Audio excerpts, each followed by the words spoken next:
At first glance, the Roman legion seems like an answer to hunger. In central Italy of the early Republic, life for a poor, free man balanced constantly on the edge of collapse. Small plots of land were exhausted, harvests failed often, debts accumulated quickly, and a single bad season could erase a family line that had survived for generations. There was no safety net, no charity in the modern sense. If your field gave nothing, you starved quietly, or you sold yourself into dependence, or you went to war.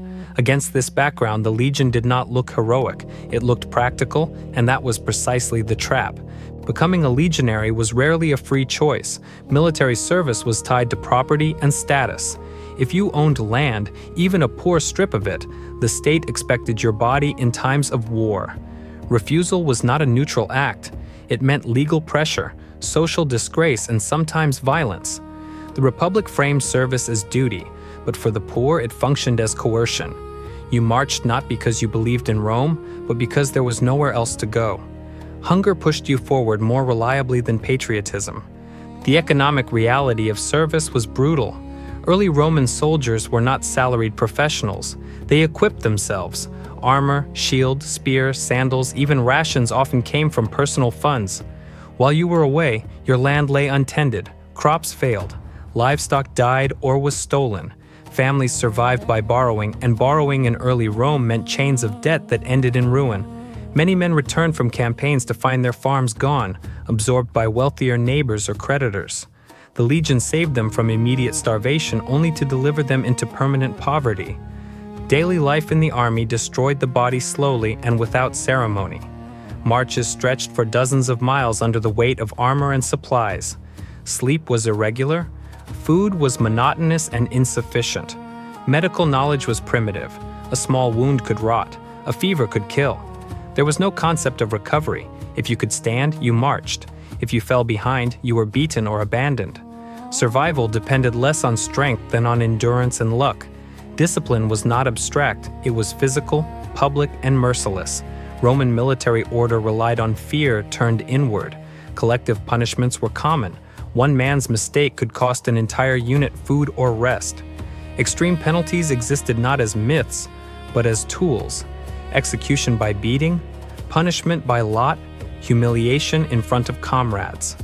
The soldier feared his officers as much as the enemy, sometimes more. Authority was unquestionable, and disobedience was treated as a threat to the state itself. War, as experienced by the legionary, had nothing of later Roman spectacle. There were no grand speeches, no shining armor and formation. Combat was close, chaotic, and intimate. Killing happened at arm's length. You felt breath, weight, resistance. You learned quickly that hesitation meant death. There was no space for reflection, no language for trauma. Fear was swallowed and carried silently. Those who survived learned to harden themselves, often permanently. Perhaps the cruelest part was that the soldier rarely understood why he fought. Wars of this period were not defensive struggles for survival. They were campaigns driven by elite interests, territorial expansion, and political competition within Rome itself. Victories expanded the Republic, enriched senators, and reshaped maps. For the man in the ranks, they meant more marching, more blood, and no guarantee of reward. Land taken from enemies did not automatically go to those who bled for it. There were no pensions, no assured grants.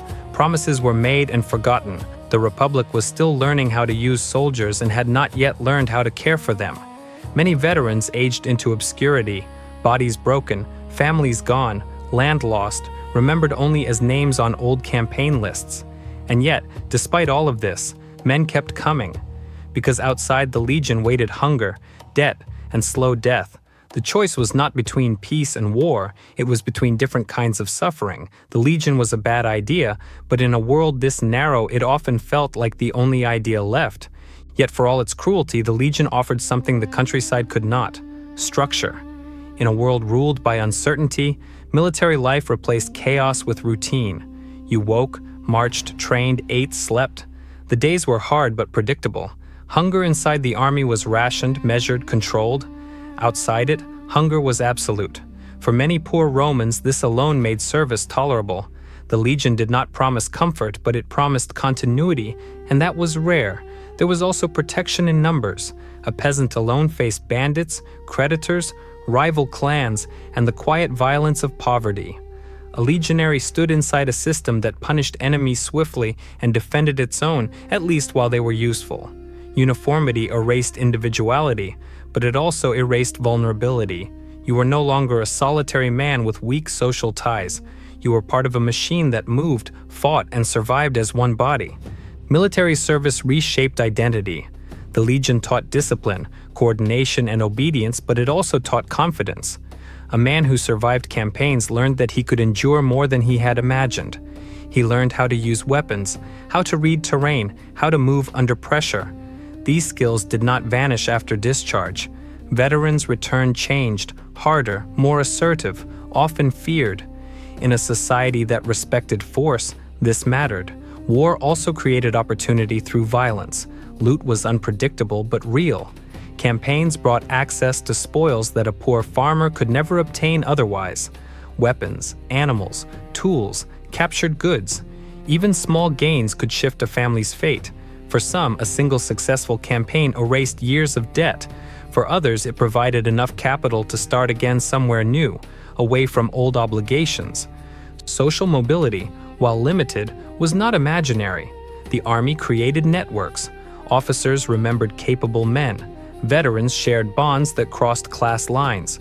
A poor citizen who proved reliable could gain patrons, recommendations, and favors. Rome ran on relationships, and the Legion was one of the few places where a man without ancestry could be seen and remembered. There was also meaning, however constructed. Rome surrounded its wars with ritual, language, and myth. Service was framed as virtue. Endurance became honor. Suffering gained narrative weight. This did not erase pain, but it gave it shape. A starving farmer suffered invisibly. A legionary suffered inside a story that Rome told about itself. For many, that distinction mattered deeply. In time, the Republic learned to rely on its soldiers more openly, and soldiers learned to rely on the Republic in return. Land grants, delayed rewards, recognition of veterans began to emerge, uneven and unreliable, but real enough to keep hope alive. Even before these reforms fully formed, rumors of them traveled faster than facts. Hope, even fragile hope, was enough. So becoming a legionary in the 4th and 3rd centuries before our era was a bad idea if measured by safety, health, or long-term stability.